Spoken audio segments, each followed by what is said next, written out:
હાથી ગામમાં આવે તો કૂતરા એક થઈ જાય, બોલો. અને બધાય કૂતરા એક થઈને પાછા હાથીને ભહે. બાકી કૂતરાને ખબર છે કે અમારી હાથ પેઢીમાં કોઈનું એવું ઝાડું નથી, કોઈનું એવું જડબું નથી કે હાથીના પગને અમે મોઢામાં લઈ શકીએ. ઝીણા ઝીણા ઝાડા છે અને મારા ભસવા સિવાય બીજો ધંધો કરતા નથી.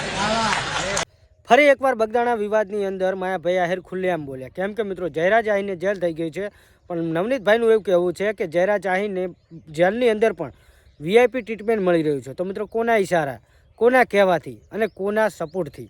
કેમ કે મિત્રો અત્યારે તમે લોકો જાણતા હતા કે બગદાણાનો વિવાદ જે ચાલી રહ્યો હતો, જેમાં નવનીતભાઈને ન્યાય અપાવવા માટે ઘણા બધા લોકો મેદાનમાં આવ્યા હતા અને ન્યાય પણ અપાવ્યો છે. પણ મિત્રો ન્યાય અપાવ્યા બાદ જે ગુનેગાર છે એમને પોલીસ દ્વારા કાર્યવાહી કરીને જેલના હવાલે કર્યા. તો જેલની અંદર જ તેમની મોજ મસ્તી અને હોટલ જેવી બહાર જેવી લક્ઝરીઝ લાઈફ જીવતા હતા તેવી જ જેલની અંદર પણ જીવી રહ્યા છે. આવું કહેવું છે નવનીતભાઈનું. હા મિત્રો, નવનીતભાઈ સાથે જે ઘટના બની હતી, તેમને જે ન્યાય માટેની માંગણી કરી હતી, સમાજે ન્યાય અપાવ્યો. ન્યાય અપાવ્યા બાદ જે તેમને અત્યારે જે ગુનેગાર છે તેમને જેલની અંદર વીઆઈપી ટ્રીટમેન્ટ મળી રહ્યું છે, આવું કહેવું છે નવનીતભાઈનું. તો મિત્રો અત્યારે તમે વિડીયોની અંદર બની રહેજો. કેમ કે મિત્રો બગદાણાનો વિવાદ ફરી એકવાર સોશિયલ મીડિયાની અંદર આવી રહ્યો છે. જે મિત્રો 1 મહિનાથી જે વિવાદ ચાલી રહ્યો છે, જે વિવાદ બંધ થવાનું નામ નથી લઈ રહ્યો. અને ફરી એકવાર માયાભાઈ આહિર શું બોલ્યા છે અને નવનીતભાઈ જે જેલની અંદર જયરાજ આહિર છે એમના વિશે શું બોલી રહ્યા છે, વિડીયો તમને બતાવવાનો છું. આ વિડીયો જોઈને તમે કમેન્ટ કરી જજો. તમે કહેશો કે આ વિવાદ અત્યાર સુધી બંધ થવાનું નામ કેમ નથી લઈ. કેમ કે મિત્રો નવનીતભાઈને સપોર્ટમાં ન્યાય અપાવવા માટે ઘણા બધા લોકો આવ્યા હતા. ત્યારબાદ તેમના સમાજના લોકો પણ આવ્યા હતા અને 1 મહિનાની સખત મહેનત બાદ તેમને ન્યાય મળ્યો. અને મિત્રો ન્યાય મળ્યા બાદ પણ તેમને જેલના હવાલે કરવામાં આવ્યા ને, તો જેલની અંદર પણ મોજ શોખ કાપી રહ્યા છે જયરાજ આહિર.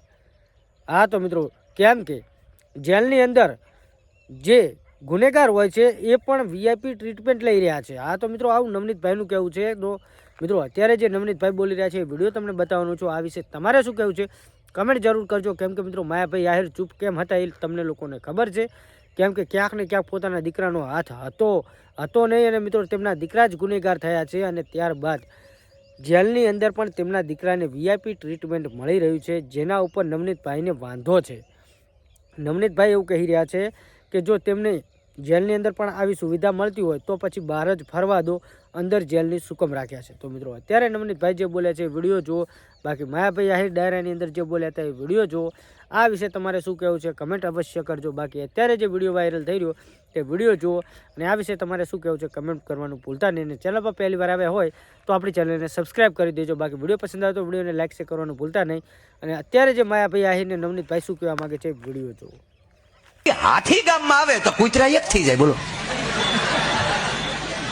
અને બધાય કૂતરા એક થઈને પાછા હાથીને ભહે. બાકી કૂતરાને ખબર છે કે અમારી હાથ પેઢીમાં કોઈનું એવું ઝાડું નથી, કોઈનું એવું જડબું નથી કે હાથીના પગને અમે મોઢામાં લઈ શકીએ. ઝીણા ઝીણા ઝાડા છે અને મારા ભસવા સિવાય બીજો ધંધો કરતા નથી.